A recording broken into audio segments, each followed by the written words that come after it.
అండి. ఇవాల్టి వీడియో వచ్చేసి నేను కట్ చేస్తూ మీకైతే అసలు టైలరింగ్ చేయడం వల్ల ఎందుకు హెల్త్ ప్రాబ్లమ్స్ వస్తాయి? అసలు హెల్త్ ప్రాబ్లమ్స్ కొంతమంది ఒక్కటి కూడా కుట్టలేకపోతున్నాము. మేము తగ్గిచ్చేసాము, కుట్టలేకపోతున్నాము అనే వాళ్ళకి ఈ వీడియో ఎంతో కొంత యూజ్ అవుతుంది చూడండి. ఏంటంటే స్టిచ్చింగ్ చేస్తూ ఉంటే ఎక్కువగా స్టిచ్ చేయలేకపోతున్నాము. 1, 2 కుట్టగానే అలసిపోతున్నాము అనే వారికి యూజ్ అవుతుంది చూడండి. ఫస్ట్ వచ్చేసి టెన్షన్ పడడం మానేయాలి. ప్రతి ఒక్కరికి సమస్యలుంటాయి. కుటుంబ సమస్యలు, ఆర్థిక ఇబ్బందులు, ఇగ గట్టిగా కూర్చొని ఏడవాలన్నంత పరిస్థితి ఉంటుంది. కానీ మనం ఏడ్చామనుకోండి, ఏడిస్తే మనకేమి మన సమస్య తీరిపోదు. అది గుర్తుంచుకోవాలి. మీకు నేను చెప్తున్నాను కానీ నేను ఫుల్ ఎమోషనల్ అనమాట. ఏదైనా ఒక్క మాట నన్ను ఎవరైనా అన్నా కూడా, నాకేదైనా కొంచెం బాధొచ్చినా కూడా ఫస్ట్ నాకు కనిపించే ఎమోషన్ కళ్ళల్లోంచి నీళ్ళే. కాకపోతే ఏం చేస్తానంటే ఏడ్చినంత సేపు ఏడ్చేసి తర్వాత ఒక 10 నిమిషాల్లో దాన్ని మర్చిపోయి ఇంకా ఆపేస్తాననమాట. అలా మనం ఏడిస్తే మన సమస్య తీరిపోదు. అలాగే మనం టెన్షన్ పడితే మన బట్టలేమి అయిపోవన్నమాట. కొంచెం ప్లాన్ చేసుకొని స్టిచ్ చేసుకుంటే టెన్షన్ లేకుండా కుట్టుకోవచ్చనమాట. అయితే చూడండి, ఎక్కువగా స్టిచ్ చేయకుండా తక్కువగా స్టిచ్ చేసినా కూడా హెడేక్ రావడము, లేదంటే కాళ్ళు లాగడము, ఒకటి కుట్టగానే కూర్చుంటే బాగుండు, పడుకుంటే బాగుండు అనిపిస్తుంది కదా చాలామందికి. ఇలా ఎందుకు అనిపిస్తుంది? అసలు మనము కరెక్ట్గా ఉందా మన హెల్త్ అనేది లేదా అనేది ఫస్ట్ మనం చెక్ చేసుకోవాలన్నమాట. మనకేం అవసరం ఆ టైంలో అలా అనిపిస్తుందంటే మనకు రెస్ట్ అవసరం అండి, అది గుర్తుంచుకోండి. రోజు కుట్టాలి, రోజు 10 బ్లౌజులు కుట్టాలి, రోజు ఎక్కువ కుట్టాలి అని అనుకునే వాళ్ళకి చెప్తున్నాను. ఎక్కువ స్ట్రెస్ తీసుకొని మైండ్ని ప్రెజర్ పెట్టేసి అంత ఎక్కువగా కుట్టి ఏదైనా హెల్త్ పాడైతే మళ్ళీ హాస్పిటల్కి వెళ్తే మనము వారం రోజులు కష్టపడిందంతా ఒక్క రోజులో ఒక గంటలో అయిపోతుందన్నమాట. కాబట్టి కొంచెం ప్లాన్ చేసుకొని ఈజీగా అయిపోయేటట్టు స్టిచ్ చేసుకుంటే మంచిగా ఉంటుందన్నమాట. ఈ ఫీల్డ్ అనేది మనకు తెలుస్తుంది. ఒకటి కుట్టగానే ఇంట్రెస్ట్ రాదు. ఒక్క బ్లౌజు ఒక గంటలో కుట్టేవాళ్ళు 2 గంటలు కూర్చున్నామంటే మన బాడీ మనకు సహకరిస్తలేదు, మన మైండ్ మనకు సహకరిస్తలేదని అర్థం అనమాట. అప్పుడు ఏం చేయాలి? ఆ రోజుకి వదిలేసేయండి. వదిలేసి రెస్ట్ తీసుకోండి. నెక్స్ట్ డే మళ్ళీ స్టార్ట్ చేయండి. మీకు కుట్టాలనిపిస్తేనే కుట్టండి, లేదంటే లేదనమాట. ఎందుకంటే ఇది ఎలా ఉంటుందంటే వర్క్ అనేది మనం ఎంత చేస్తే అంత ఉంటుందండి. రెస్ట్ లేకుండా చేసినా ఉంటుంది, లేదు రోజు ఇంతే కుట్టుకొని బాడీని అనేది ఎక్కువ స్ట్రెస్కు మైండ్ని కానీ బాడీని కానీ ఎక్కువ ఇబ్బంది పెట్టకుండా ఉండాలి అనుకుంటే అలా ఉంటుందన్నమాట. కానీ రోజు చేసుకోవాలి వర్క్ అనేది. మనకు దీని నుంచి వచ్చే ఇన్కమ్ అనేది ఖచ్చితంగా అవసరం అనుకున్నప్పుడు మాత్రం కొంచెం రెస్ట్ అనేది ఇవ్వాలన్నమాట బాడీకి. ఖచ్చితంగా రెస్ట్ ఇస్తూ వర్క్ చేసుకుంటే ఎక్కువ వర్క్ చేసుకోవచ్చు.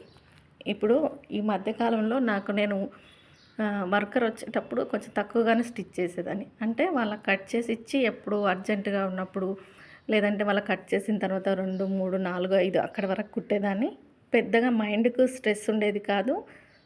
ఇంకొకటి వచ్చేసి నేను ఎక్కువ టెన్షన్ తీసుకునేదాన్ని కాదనమాట. సడన్గా ఈ కుట్టే వాళ్ళు బంద్ అయ్యేసరికి నాకు ప్రెషర్ ఎక్కువైపోయిందనమాట. Mental tension. ఇంత చెప్తున్నాను కదా, టెన్షన్ ఎక్కువైపోయింది. టైంకి ఇవ్వలేకపోతున్నాను అనే టెన్షను, ఎక్కువగా కుట్టలేకపోతున్నాను, ఇంట్లో పని ఇదంతా మెయింటైన్ చేసుకోలేకపోతున్నానని టెన్షనే ఎక్కువైపోయింది.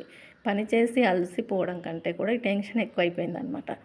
ఇంకేం చేయాలి? ఆ టైంలో కొంచెం వర్క్ తగ్గించాననమాట. అంటే తీసుకోవడం కొంచెం ఆపేశాను. కంటిన్యూగా వచ్చే వాళ్ళవి తీసుకొని కొత్తగా వచ్చిన వాళ్ళవి కుదరమని చెప్పేసి అలా. నాకు ఇంకా సడన్గా ఇంట్లో పని, షాప్లో పని 2 ఎక్కువయ్యేసరికి రైట్ హ్యాండ్ అనేది లాగడం స్టార్ట్ అయిందనమాట.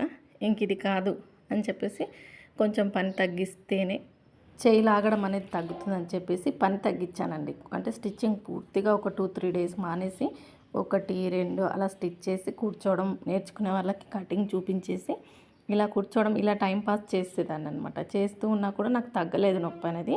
నాకు అర్థమైపోయింది ఇది ఇంకా తగ్గదు, హాస్పిటల్కి వెళ్ళాల్సిందని హాస్పిటల్కి వెళ్ళాను. ఇంకా అక్కడ ఏం చెప్పారంటే మిషన్ కుట్టేటప్పుడు ఒకటే పొజిషన్లో ఇలాగే చూస్తూ కూర్చోవడం వల్ల ఆ నరం అనేది అలాగే కదలకుండా ఉండడం వల్ల ఈ నొప్పి అనేది వస్తుంది. కాబట్టి మీరు కొంచెం కదులుతూ వర్క్ చేయండి. వర్క్ మొత్తం ఆపేయాల్సిన అవసరం ఏం లేదు. కానీ బ్లౌజ్కి మీరు కుట్టినప్పుడు కొంచెం అటు ఇటుగా, వాళ్ళు ఇలా బ్లౌజ్కి అని ఏం చెప్పలేదు, కానీ కాసేపు కుడితే కాసేపు లేచి నిల్చోవడం, అటు ఇటు తిరగడం అలా.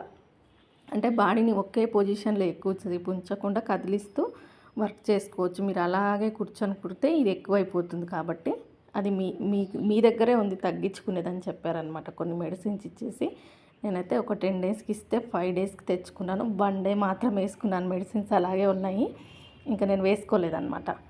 ఏంటంటే అవి వేసుకుంటే నాకు నిద్ర ఎక్కువ వచ్చేస్తుందని చెప్పేసి వేసుకోలేదు. తర్వాత నేను గమనించుకున్నాను. అంటే ఎక్కువసేపు కూర్చొని కుట్టడం వల్ల ఒకే పొజిషన్లో ఉంటేనే నాకు అలా అవుతుంది. లేదా అటు ఇటు తిరుగుతూ కొంచెం బ్లౌజ్కి మధ్యలో లేసి అటు ఇటు తిరుగుతూ ఉంటే అవ్వట్లేదనమాట. ఇంకా నేను ఒక ప్లాన్ చేసుకున్నాను. రోజుకి 5 బ్లౌజులకు మించి కుట్టకూడదు. పక్క వాళ్ళు కుడుతున్నారు, పక్క షాప్ వాళ్ళు బాగా వర్క్ చేసుకుంటున్నారు, నేను చేసుకోలేకపోతున్నాను, ఇవన్నీ పక్కన పెట్టేశాను.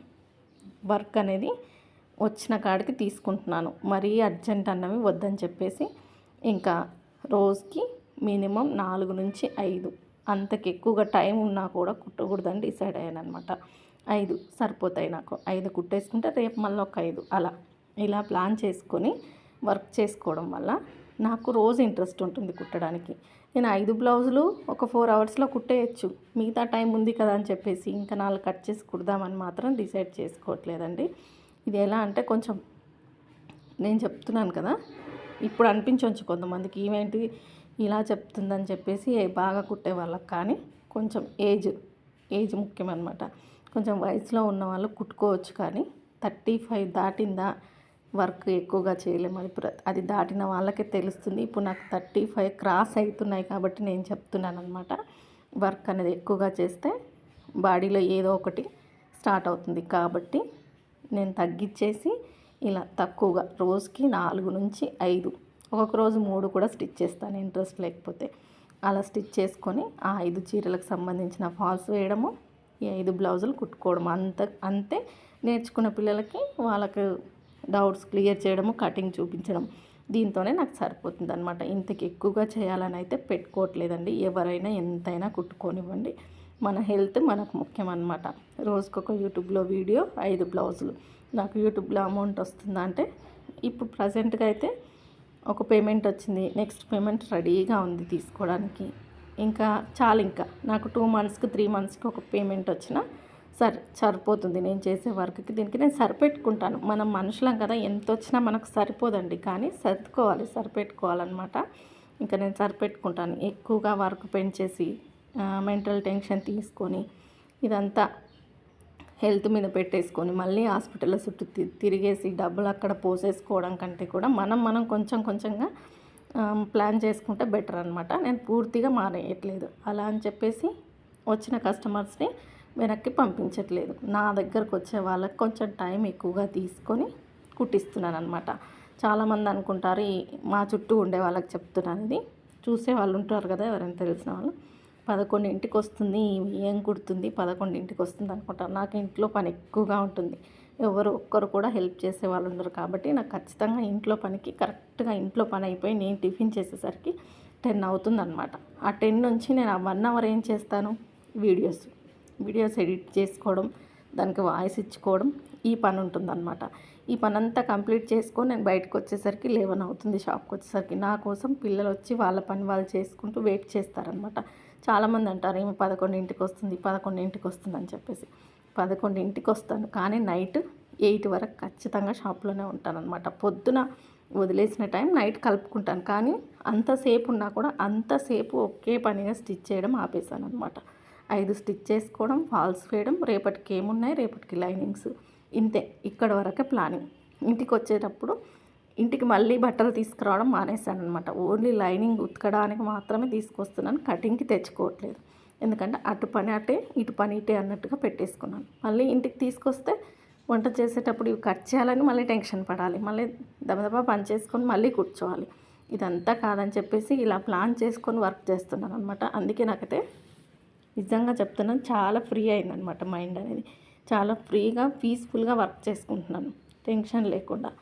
ఇలా ప్లాన్ చేసుకోవడం వల్ల వర్క్ అనేది ఈజీగా అయిపోతుందన్నమాట.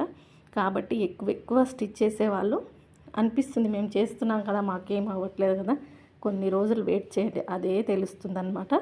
కాబట్టి చూసి జాగ్రత్తగా వర్క్ చేసుకుంటే మంచి ఇన్కమ్ వస్తుంది.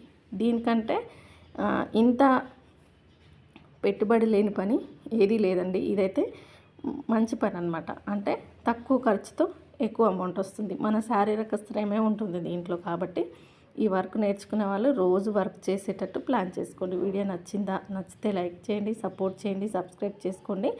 ఇంకా నేనైతే చెప్తున్నాను కదా, నా వర్క్ ఇలా ఉంది. ఇంకా నేను వీడియోస్ కూడా ఆల్మోస్ట్ కొంచెం కొంచెంగా తగ్గిస్తున్నాను కదా. ఈ మధ్య కాలంలో నాకు ఒక ఫీలింగ్ పడిపోయిందండి. ఇంకా కూడా నేను పూర్తిగా 100% యూట్యూబ్ చేయలేకపోతున్నాను అనమాట. ఎందుకంటే తెలిసిన వాళ్ళతో ఏదో ఒకటి అనడం, షాప్ దగ్గరకు వచ్చి యూట్యూబ్ చేస్తున్నావా అది ఇది అనడం వల్ల నేను కొంచెం లో అయ్యాను. ఈ వారం 15 రోజుల నుంచి బాగా డౌన్ అయిపోయాను అనమాట. కానీ ఇంకా ఆపలేను. అలా అని చెప్పేసి చేస్తుంటే ఇంకెవరేమనుకుంటున్నారా అనే ఫీలింగ్ ఇంకో నా లోపల దాగుందనమాట. దాన్ని ఎలా తీసేయాలో తెలియట్లేదు. ఇంకా ఎవరైనా ఏమైనా అనుకుంటే అనుకోనివ్వండి అంటూ అప్పుడొక వీడియో పెడుతున్నాను. కానీ మనసులో ఎక్కడో కొంచెం భయం, బాధ అనమాట. ఏమనుకుంటున్నారో అని. అది ప్రతి ఒక్కరికి ఉండే ఉంటుంది. వీడియో నచ్చితే లైక్ చేయండి.